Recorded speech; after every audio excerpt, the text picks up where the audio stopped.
6. ચલો ત્રુટિવાળા દાખલા હોય, એરર, તો રકમમાં જુઓ કે લંબાઈ છે, ત્રિજ્યા છે અને દળ છે, પણ મેં એક શબ્દ કોની માટે શોધીએ છે? તાર. તો તાર માટે પહેલો શબ્દ આવે નળાકાર.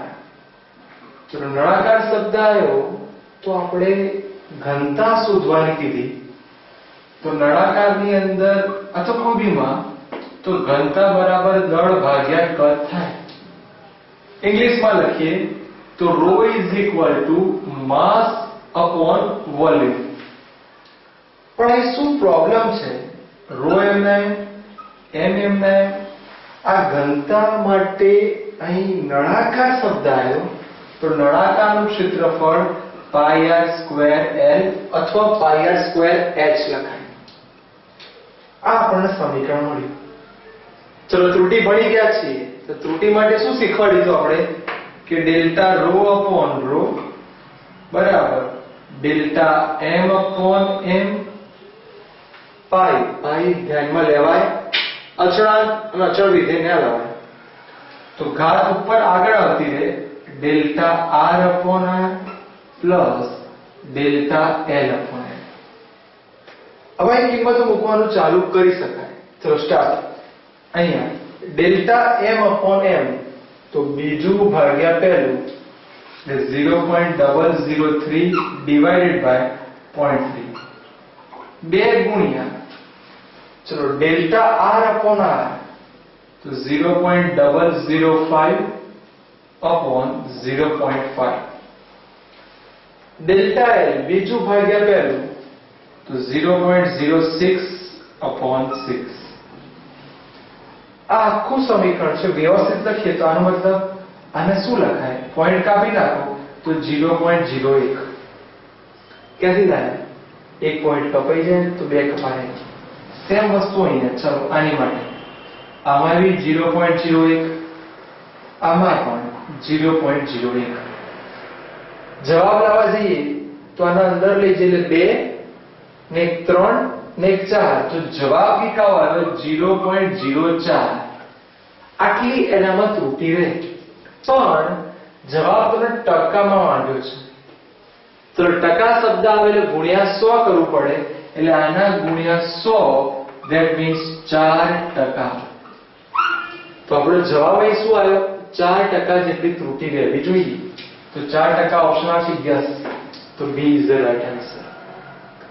અહીંયા તમને હેરાન કરવા માટે બહુ બધું કામ કરી શકે. એ લોકો તારની જગ્યાએ નક્કર ગોળો કહી દે. ચલો ગોળો શબ્દ આવે તો શું કરવાનું? એ લંબાઈ ધ્યાનમાં લેવાની નહીં. આવશે આ જ દાખલો પણ ગોળા માટે તમે ટ્રાય કરી શકશો. ઓકે, તો MCQ નંબર 6. MCQ number 7. આની અંદર પારિમાણિક સૂત્રો તો ખરા જ, પણ સીધા નથી પૂછે.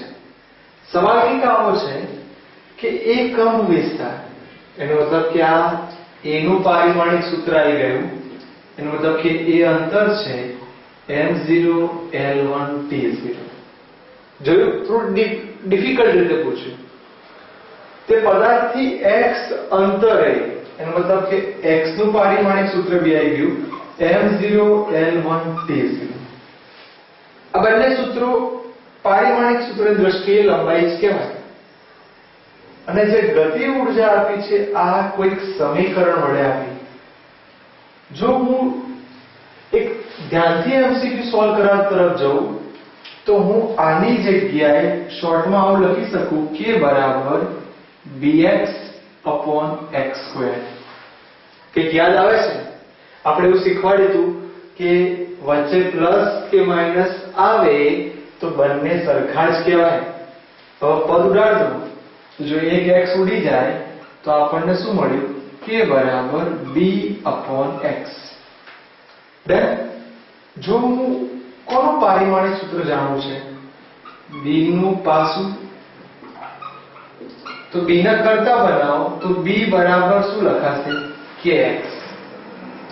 k તો k એટલે શું છે? ઊર્જા. અને x એટલે અંતર. કોઈ પારિમાણિકના સૂત્ર શોધ્યું, ખાલી માત્ર શબ્દોને જ ગોઠવવાનો ટ્રાય કર્યો. તો હું તમને કહી દઉં કે ત્રણ વસ્તુના પારિમાણિક સૂત્ર સરખા હોય: કાર્ય, ઊર્જા અને torque.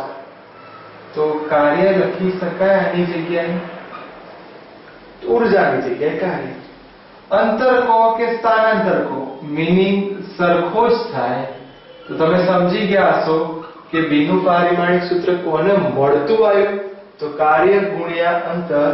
That means option she is right.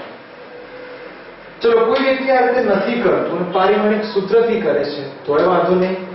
તો એની જેમ b બરાબર kx લખાય.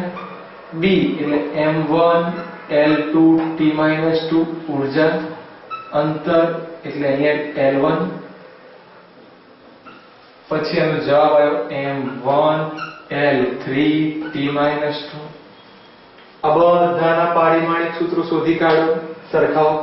કેટલી લાંબી પ્રોસેસ, પણ જી smart work, just logic. Done. તમારું આ કામ ક્યારે શરૂ થાય કે જ્યારે તમને આ ખબર પડી જાય. એટલે આની ઉપરથી આ વસ્તુ આવી છે. તો આ છે MCQ નંબર 7.